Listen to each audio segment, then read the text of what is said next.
Well, good morning or evening if you're in a different time zone as one of our guests are today, given we have Ronan from Ireland, but we're glad you joined us today. Welcome to Lightbulb Moments, our 96th episode.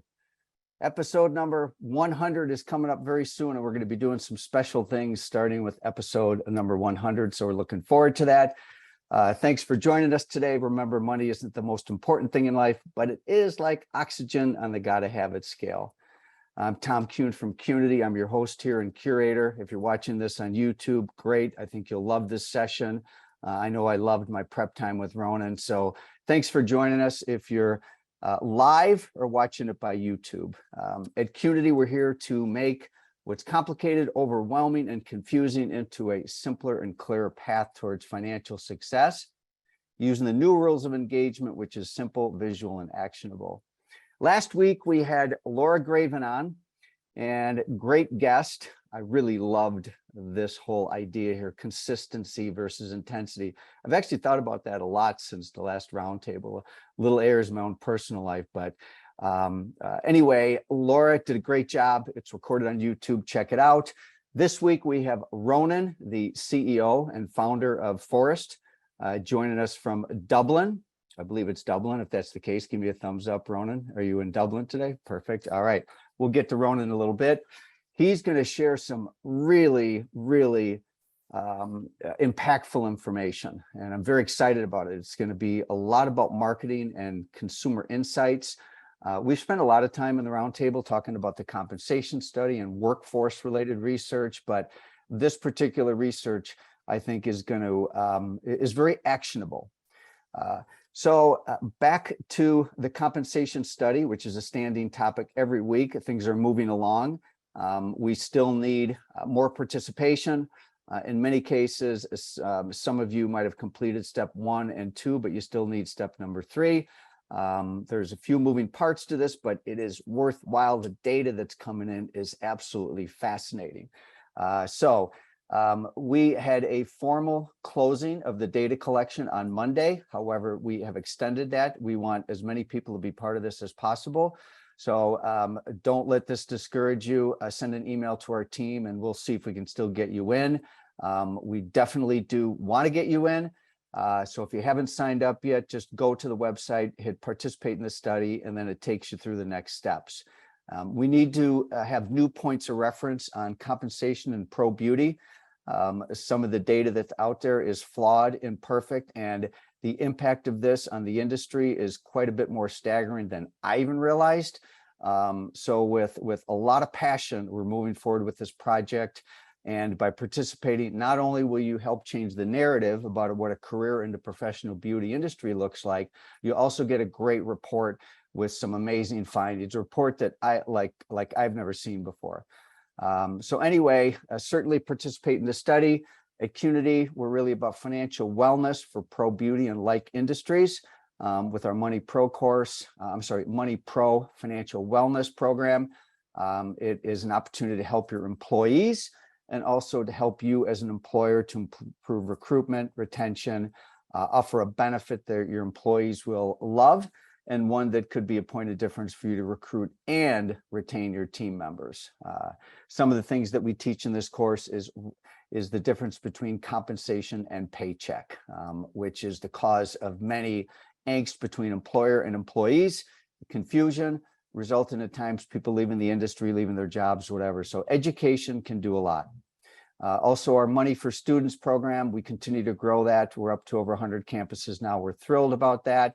The 9 Grid is a very big piece to this course in terms of outlines. Each module has one. All right, to prosper, manage your ATM, your attention, time, and money, the 3 currencies we have in life. It's not lost on me that you're spending your precious time with us today, so thank you. Past recordings are on YouTube. We welcome the school community as well as salons and spas. So as far as my light bulb moment for the week, before we get to Ronan, is I had the pleasure of being here at Money SBO. It's our first live version of this particular program, which is financial management made simple and visual. for salon owners and managers. And so we had a great group up in the Twin Cities, a great turnout. There they are towards the end of the program. They're smiling. You know why they're smiling? Is because they have a plan.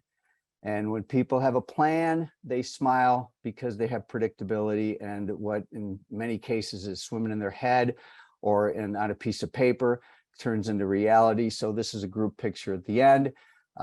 In the booklet, it was full of tools, and we had great participation, and it was really fun to see people learn more about financial management and work together in many cases with their manager to help create a more powerful plan to financial success. It was led by Candace Gliato of our team. Lauren Graven helped. Then we had other members of our team. We just ended last night. So my light bulb moment is, man, it was just so good to be around people. I just am reminded that the juice you get when you're around humans, it's wonderful to be with you through this virtual space, but there's no substitute for FaceTime. So, and here's an example of what the planning tool looks like in that program. So anyway, my light bulb moment is really full of gratitude, and then also confidence that these individuals that made the trip and took the time have set them up for greater financial success going forward. We are welcoming Ronan back. Ronan has already gotten $1 million light bulb. And so Ronan, let's, and I'm going to show one other thing. Ronan, I'm going to ask you to share your screen at your request, okay? But you're going to be sharing some data in a little bit. But tell us a little bit about this light bulb and what your family thinks of the $1 million light bulb. I think you're still on mute there, Ronan. So hi, Tom. Hi, good to see everyone again. Those of you who were on the last time I was on. But so I have your light bulb on my mantelpiece there, and I'm honest. I actually had it there the whole time, not just because I'm on today, but my kids keep trying to open it and take the money out. So you said you might send me another one, and I was like, yeah, definitely, because now I can give them one each to each kid. So there you go. So hopefully members of our team are listening on this, and maybe we'll have to send Ronan something a little extra for the kids. How many kids do you have again? Well, 3, but one is very small, so okay, he won't mind. We had a great chance to get to know you back in February. It's February 17th. And for those of you that weren't around to listen, or if you were around, you should definitely listen to YouTube, because I think it's really an amazing story, Ronan, and how we got into the technology business and sort of the values that the company was driven by, as well as just the organic nature of founding a technology company that was really very much about filling a need. And to a great degree, Ronan, it was really marketing related. So fast forward to today, and I've been dying to have you back as a guest. I know you're a busy guy. You have over almost 300 employees, and you're off in Dublin. So thanks for joining us today. Much appreciated. Yeah, and I'm delighted. And yeah, like, because I think the last day, we were chatting about, well, you were asking the question around my story, how I got into it and where it came from, and marketing and values. And it's great today to kind of share more helpful information for people on the call that they can go and take with them, some insights that they can think about their own business and about next year, and how they could, go to the next stage or the next level in their business in terms of marketing and other things like that. Well, you were sharing some information during the prep call, and I was blown away. I thought, wow, I've seen a lot of marketing related research and what have you, but some of the things that I found out from you that came out of this study is fascinating. So let's talk about the study a little bit. So how many companies were involved in it?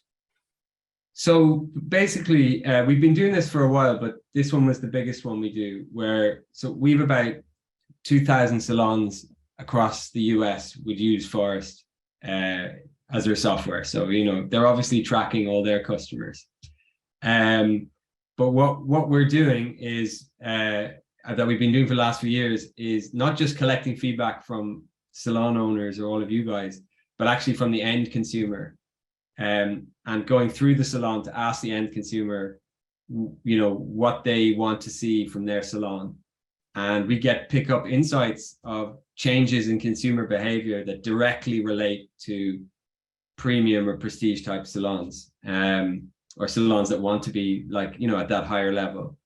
And yeah, the results are fascinating all the time, but the results in the last few months, we talked about 4 of them, and I think all 4, they're very different points, but I think they're all really, really interesting. And they certainly gave me loads of food for thought, and they gave us in Forest, ideas of what we could do, but some of them just relate straight to a salon. If you hear some of this stuff tomorrow, you can go and spend an hour or two, or get someone in your team to spend an hour or two to improve your business. And so yeah, looking forward to sharing them with everyone. Let's dig right in. And the very first one you shared with me was I believe that you said that less than 0.1% or something like that are doing this, but 100% should do it. So and I'll leave it up to you whether you want to share your screen or talk through. Yeah, no, well, I might as well, because it's visual. It makes it a bit more visual for people to hang on if they have any questions. This might trigger some other thoughts. All right, well, take it away. So I see questions coming in. I will get back to them after. Don't worry. I think Amanda asked me a question there. So let me share my screen. And I do want to acknowledge you also while you're pulling your screen up on another subject. I know that I do want to thank you for being a sponsor of the compensation study. I want to make sure I didn't forget mentioning that. So that's really important to get behind this. So thank you for that, for you and the Forest team. Yeah, 100%. We know, and not just in the US, but worldwide, this is a huge issue. Governments don't understand how much our industry is worth.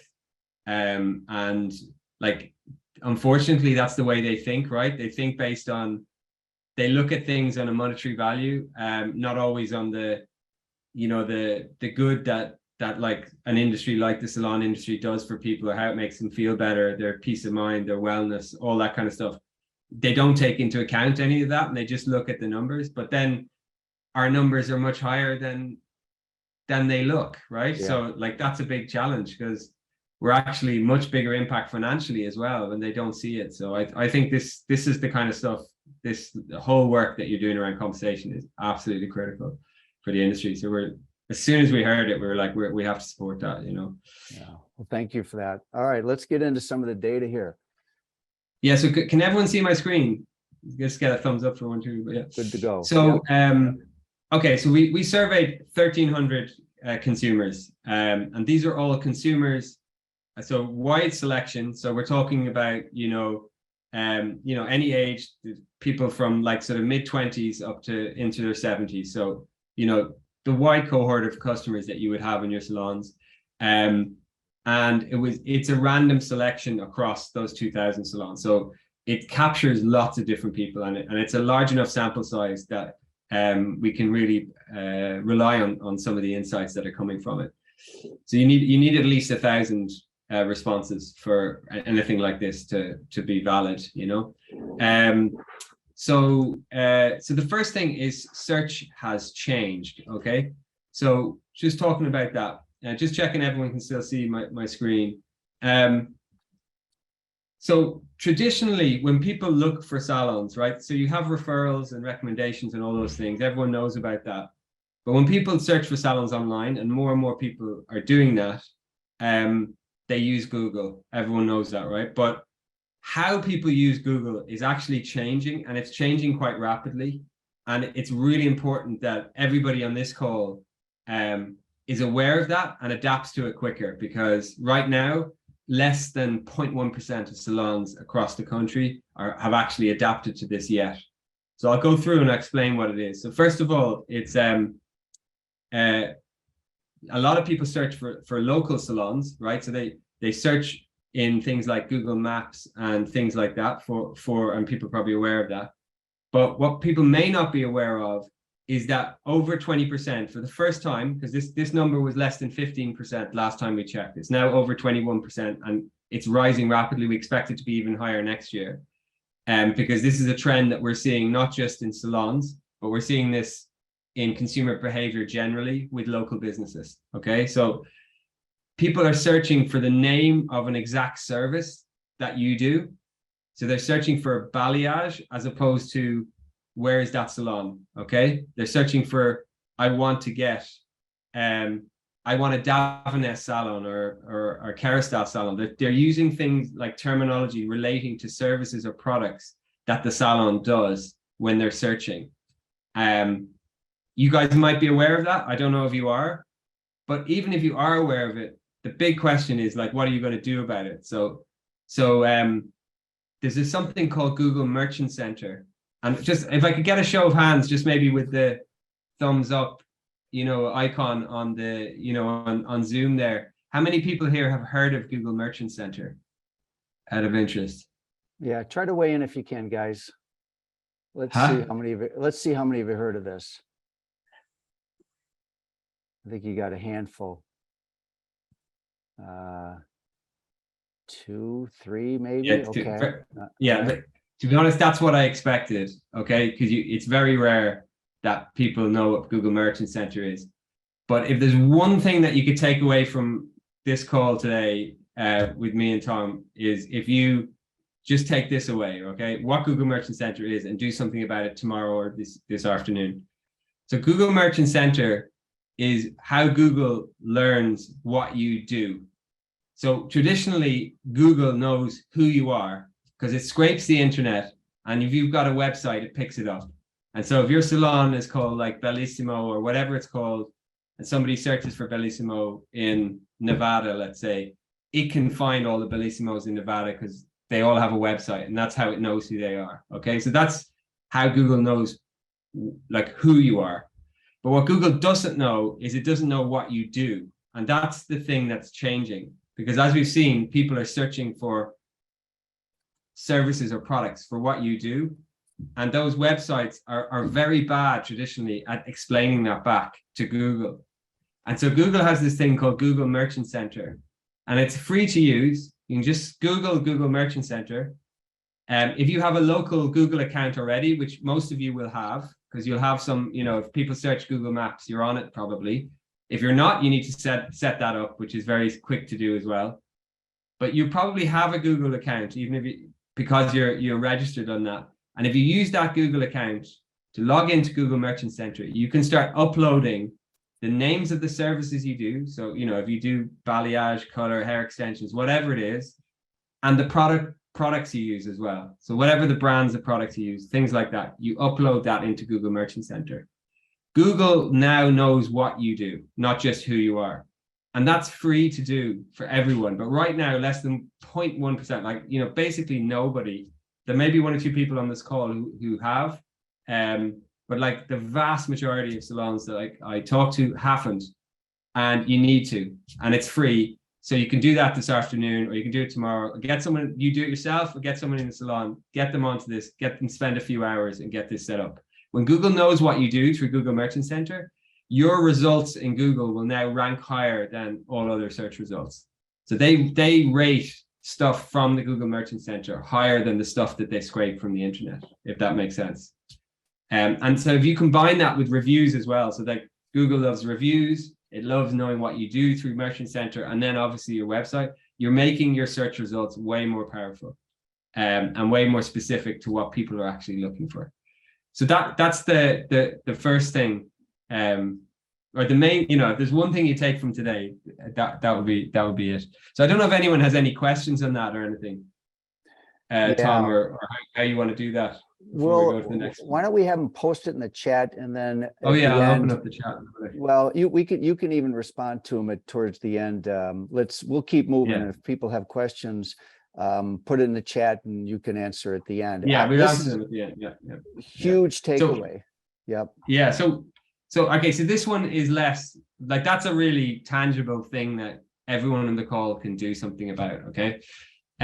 This is more of an interesting thing to think about, and there is things you could do from it as well. When me and Tom were talking about it earlier, he had ideas as well. So how much does price matter in picking salon? So you guys probably know this already. Okay, you probably know that referrals are more important to somebody when choosing a salon than price. or that convenience is actually slightly less important than price, but maybe about the same. So 26% for convenience. Your reputation is the most important thing apart from a referral. But a referral is a reputation anyway, right? So if someone refers you, they're basically giving you the thumbs up and that endorsement and that reputation. So those top two are very linked, as I'm sure you all know. But the question about all this stuff is what you guys are doing about all these things. So if you know these are the four major factors when a customer is booking with you or finding you for the first time, what are you doing around those things? And I'm like, we could spend ages going through each one and coming up with different ideas. And I'm sure you guys could do that yourselves. You're probably already doing certain things around some of these. But I wanted to jump into one particular one and kind of discuss that. So the question that we asked was, how much does price influence how often you come back? And so we know, look, at the end of the day, we know price isn't the most important thing, and it shouldn't be. You know, like your quality of service, reputation, all these things are much more important. But what I found interesting was people rate price at like 30% when they looking for a salon, but when they come back, if they rebook in the salon or they rebook with a stylist or whoever it is, how they feel is 3 times more important than how much it costs. So way more important than all the other factors by like a large magnitude. So price becomes way more important for the rebooking. Again, you guys might know this. I'm sure most of you, like if you don't actually know it or talk about it, you probably inherently know it. So I'm not telling you something you don't know right now. But the question I would ask is, what are you doing about that? Is how they feel the most important thing. So when that guest after the first visit walks out that door, how they feel about you is the most important thing about whether they become a regular customer. And what are you doing about that? Not what are you doing about what you did that day in the salon, like the quality of, you know, your team was excellent, like really good customer service, all that kind of stuff. You made sure to show them what products they use, and you did all that great stuff. I'm not talking about that. I'm talking about like they've left the salon and how they feel is the most important thing about how good your business is really going to do or grow in the future. And what are you doing about that? And I think some people probably are doing stuff, and you know, people will be posting stuff in there. But what I would say is, are you asking every single customer how they feel afterwards? And is every stylist or service provider in your business looking at that every day? Are they looking at, I had 10 customers yesterday, this is how they felt, and learning from that specific question? Because how they felt is way more important than, did you think the place was tidy? Like all those questions are matter as well, but how they felt is more important. And that's the question you need to ask. How did you feel? And you'll be amazed at the information you get back and how quickly anybody will learn from that, particularly new people. Like if you have somebody who's really, you know, just recently qualified or trained and things like that, where they're really learning the game, they'll learn obviously much faster because they have more to learn. But are they being given that feedback every day after they've had 5 visits or 6 visits the day before, and 2 of them have told them how they feel? They listen to that every day for a month. You will probably, you know, you'll learn what other people can learn in years, you know, sporadically. So that's just another interesting point there. I think this is a really important finding also. And, you know, you may say, everybody they may already know this. Well, maybe not. And the word feel is, it really jumped out at me when you said that. You know, it's really using a term to describe the emotional connection.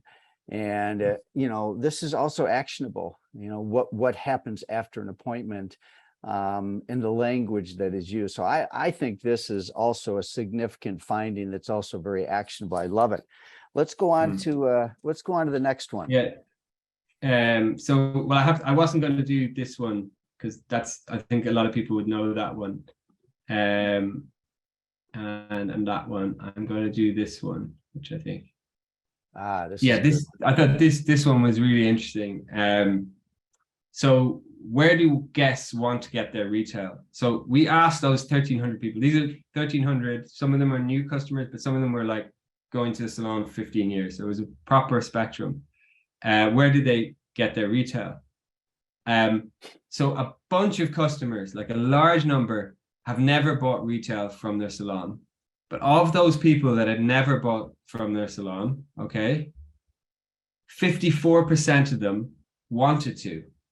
So I'm just going to repeat that a couple of times, because like, honestly, when I read it, I was like, really? Like, so basically, if you've got like a large chunk, I think it was nearly half of those 1,300 people had never bought a product from the salon, but over half of those wanted to. So that means that every single salon out there has a ton of customers that want to buy from them and aren't. And I think people don't, some of you, again, will know this, but in my experience, when I talk to a lot of people, they don't think that. They think that, you know, their impression is that the people who are buying, and everyone else they've got to sell to. And that's not actually the case. There's a ton of people out there, a ton, like 54%. So half your customers, let's say it's 1 in 4 customers want to buy from you, but aren't right now. And what are you going to do about that? You know, because you don't have to hire a new service provider. It's tough, you know, finding service providers right now. This is extra revenue to be generated without hiring anyone new, you know, all those kind of things.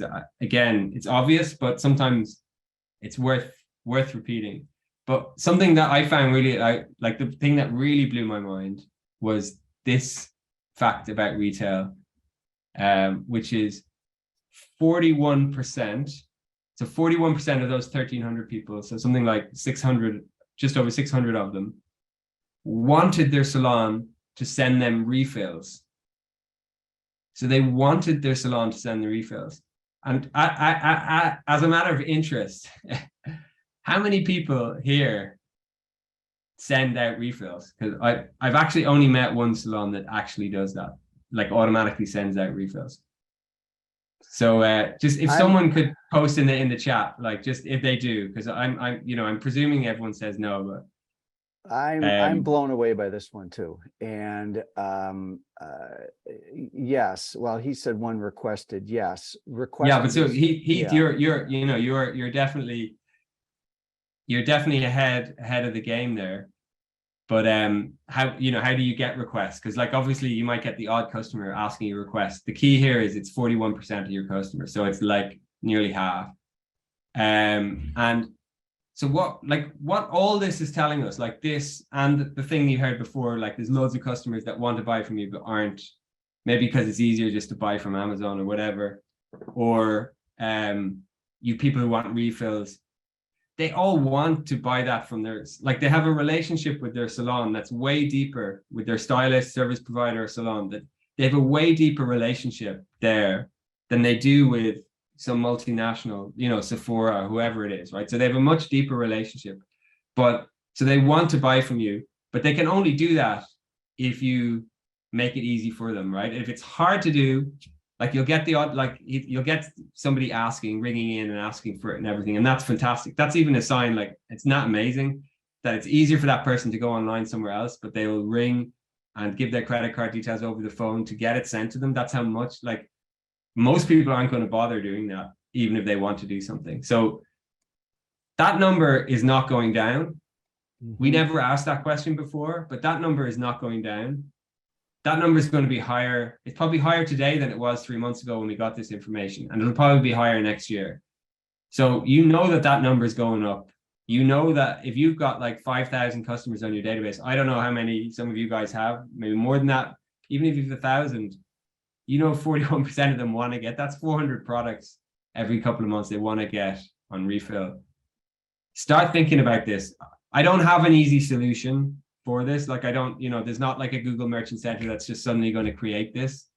But as a business owner with all these customers that love your business, wanting to spend money with you, that doesn't require hiring more people to do it.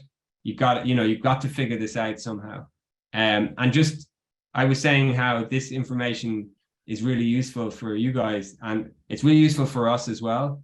So out of all this survey, this jumped out the most, and we were like, we need to solve that problem for salons, because like we need them, this is going up that way, we need to make sure that we can help them do that. So in January, for example, we're launching a brand new thing to solve this problem. But like, whether you use if you use Forest, you'll get that. If you don't use Forest, that's fine. You can solve it another way, I'm sure you can. And first of all, you've got to have some sort of e-commerce thing, all right? But it's not just e-commerce, it's the fact that when someone buys a product from you, that 6 weeks later, they get a prompt to buy that automatically again, that specific product. Like, that's basically what you got to do. And there's other ways you can do that. So I just want to kind of put that one out there. It's the one I'm most kind of excited about at the moment, so. I think what it does is it addresses a lot of the challenges that small businesses in this space have. Human capital, predictability of revenue, balance in service revenue with non-service revenue. There's just a lot of reasons why this works. I love this one too. I think that this one is very actionable, and it's a way to grow your revenue stream outside the walls of your business. All right, let's have you take the share off the screen. This is really good stuff, Ronan. We're getting good. And I think just there's one question there I think is related to it before I think we have one more. But like, yeah, beauty boxes, like that's another element of this.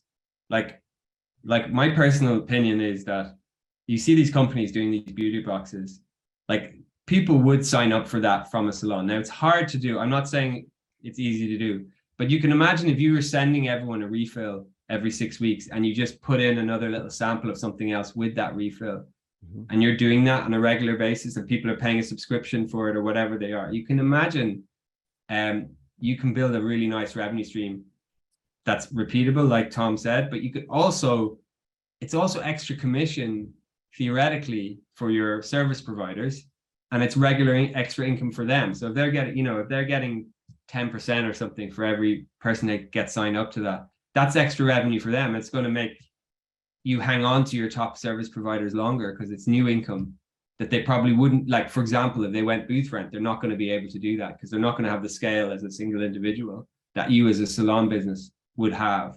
And so it's benefits, it's kind of using the benefits of the fact that you might be larger to generate extra revenues that wouldn't be possible. So, and then pay people as a result of that too. So anyway, so I just one more, Tom, and then you can, yeah. Oh, yes, please. Yeah. Yep.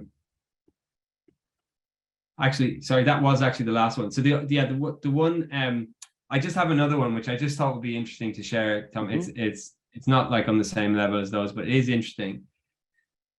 We ask this every year, how many of you would like to book on the day? So rebook on the day. So, you finish your service, rebook on the day. Like, these are the basics. This is like salon 101. I worked as as a front of house for a year in a salon. That's how I got into the industry. So this is all, 101 stuff that you learn on your first day. But like, you need to rebook people. But like, you'd be amazed. And like the 2,000 salons we work with tend to be, they're larger salons. We don't work with the micro business. We tend to only work with businesses with a good number of service providers or above. And 40% of people want to rebook on the day, but only 21% do. So again, it's something your customers want to do something and you're not doing it. It's like they want to buy the products from you, but they're not, because whatever reason. They want to rebook, but they're not. And like, that's what we found really interesting. Like, we take the data of what they want to do, and then we look at the data of what they actually do, and we put those together, So that 40% one comes from the survey. The 21% comes from the data in the actual system of what actually happens. So you get to see the disconnect. Do you know what I mean? Yeah. So just thought that was interesting for people to think about as well, Great stuff, Ronan. I love this, and thanks for sharing. I've got a couple other topics for you that are unrelated to the marketing research, and then it'd be great for you to weigh in. So, we've talked a lot about a career in beauty. I'm looking at a guy that was at the front desk person that now is a global technology company. Let that sink in a minute. So you were a front desk guy. It's not like you had millions in the reserve. No. but a front desk guy, a global technology company, over 300 people. What a story, right? I Yeah, think when so. you put it like that, you put it like that, Tom. Yeah, does Well, sound good. But and you know what I thought was amazing is like front of house, because like sometimes people say like, oh, we build for we're hairdressers building for hairdressers or something like that, which is absolutely true for for a load of things. But for a software company like us, where we're building, like, it's like the hub of what's actually happening in the salon. It's not the hub of the service, it's the hub of the business. And actually it's front of house, we're front of house people building tools for front of house people. Like, do you know what I mean? That's a lot of what we do. And I think a lot of the time, in my experience, and people on this may disagree or not, like the front of house is where you learn the business. You don't just learn the salon business, you learn business, because it's like keeping customers happy, making sure everyone's utilized, making sure the staff are all properly organized, like making sure that there's enough money coming in. You're cashing up at the end of the day. You've more coming in that's going out. You have to do that. The owner often asks you, can you do some marketing, or I can, you have to go and do the marketing. You might have to go and do the payroll. Like, you're having to do all the. It's like a bird's eye view of what's happening in the business. So it's an amazing place.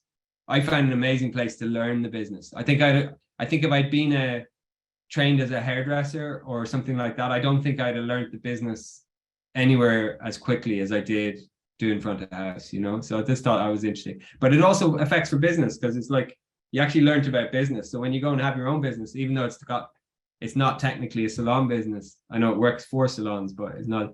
There's loads of things that you've kind of just soaked in with osmosis or something. And again, when you're talking about careers, like, it's a fantastic way to start. Like, the amount of salon owners of good salons that started front of house as well, right? Like, there's loads of them. We've met so many. I know it looks like you might have some even on the call here. Oh yeah. Yeah. Like this, it's such a it's such a good entry into it. So it's not just like, there's obviously, we want stylists and we need more estheticians, and we need more of these people going into these professions, but we also need people wanting to go into front of house as well. So I admire your culture. I've gotten to know you and your people, and technology is it's a tough competitive space you're in. There's a lot of POS companies. I've seen several of them now have billion-dollar valuations and private equity and roll up after roll up, whatever.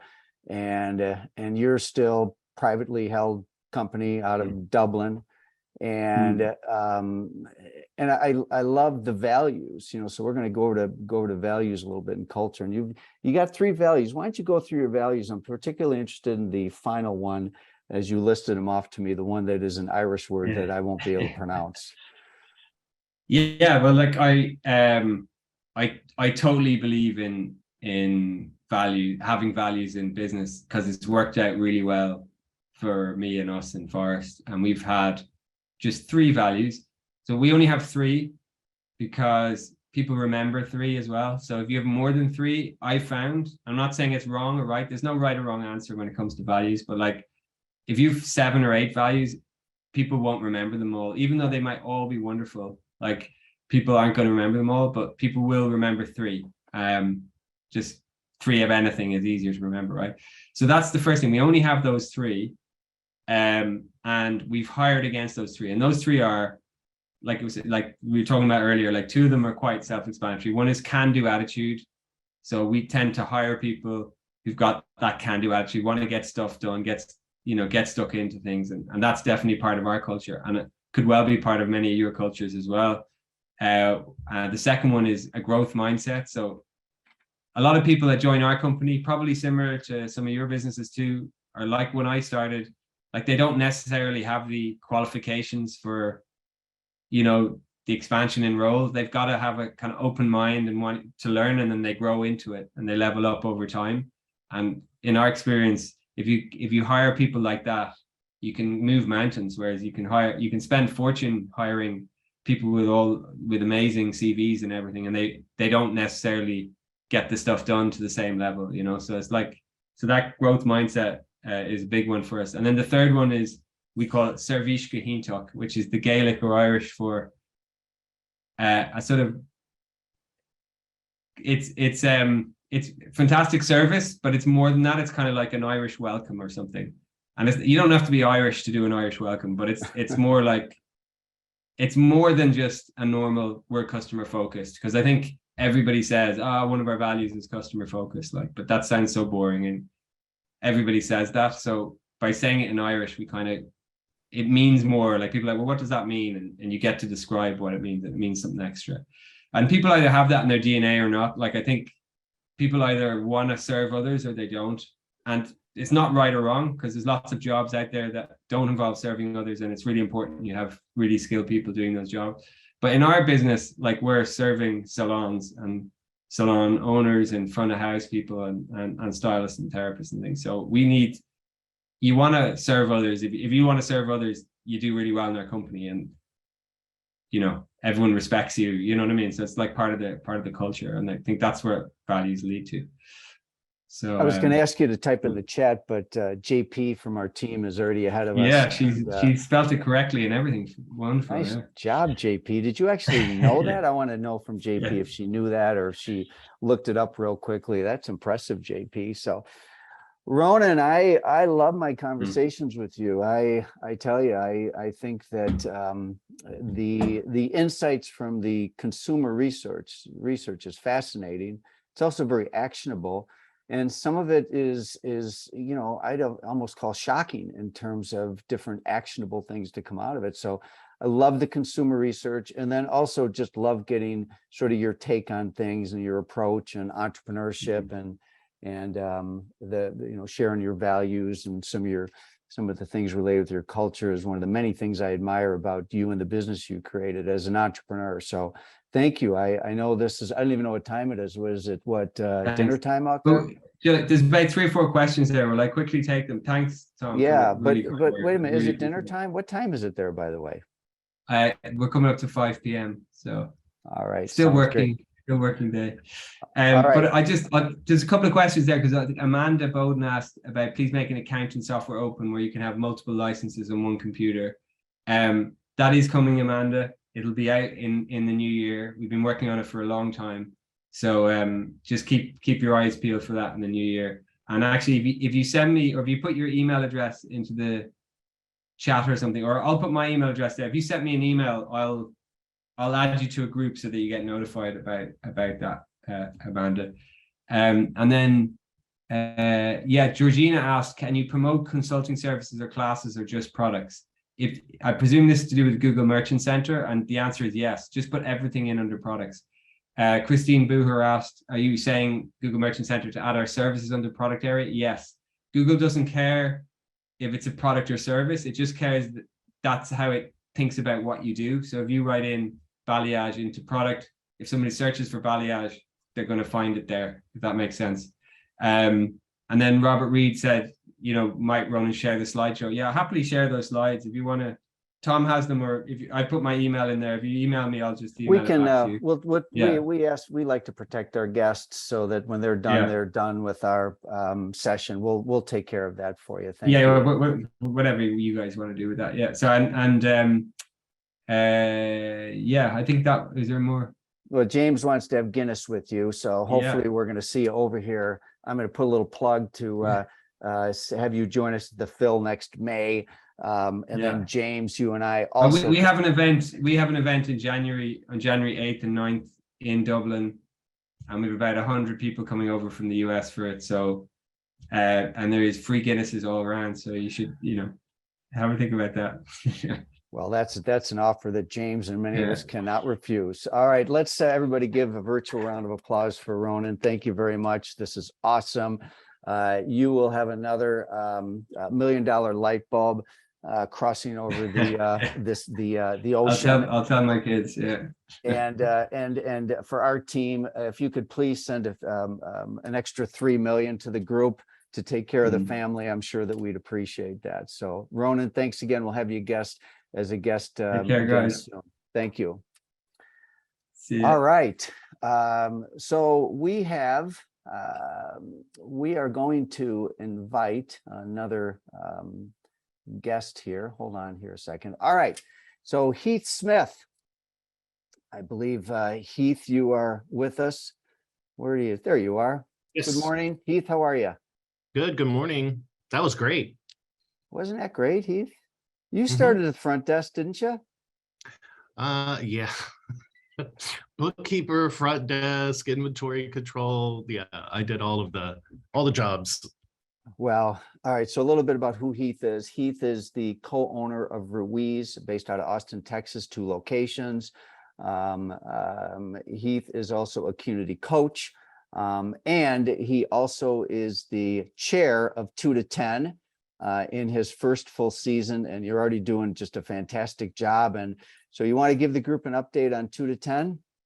Yeah. So for those of you that don't know, you can kind of see a past. Was this last year? This or was last 2019? October at the in Chicago at the Waldorf. Yep. Okay, so you can kind of see this is no small event.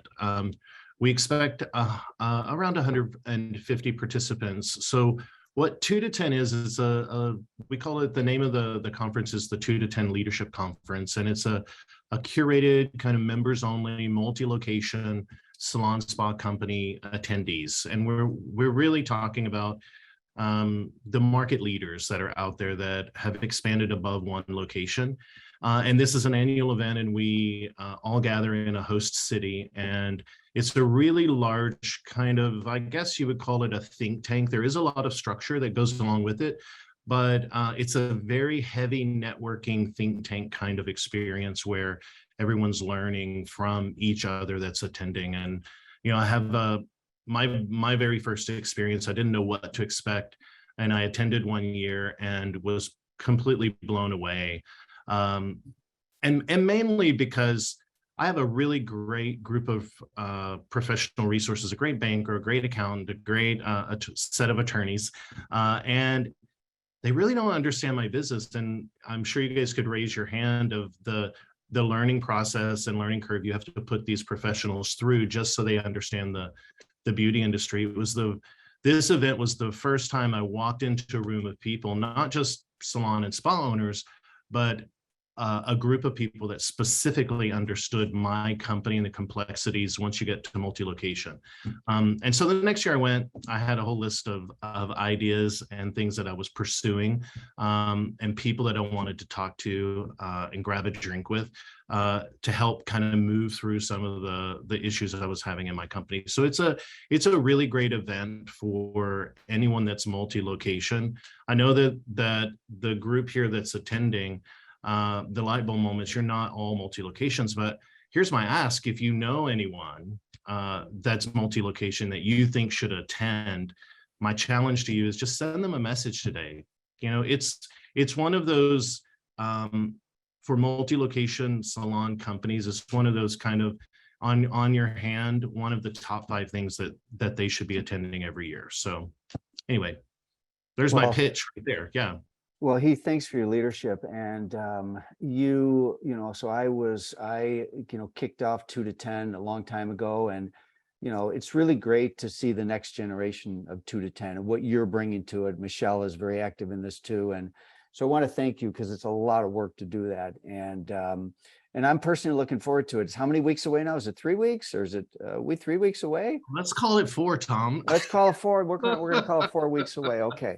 Well, Heath, thanks for jumping in, and you're always welcome to do an update on here. And can I have one more minute? Absolutely.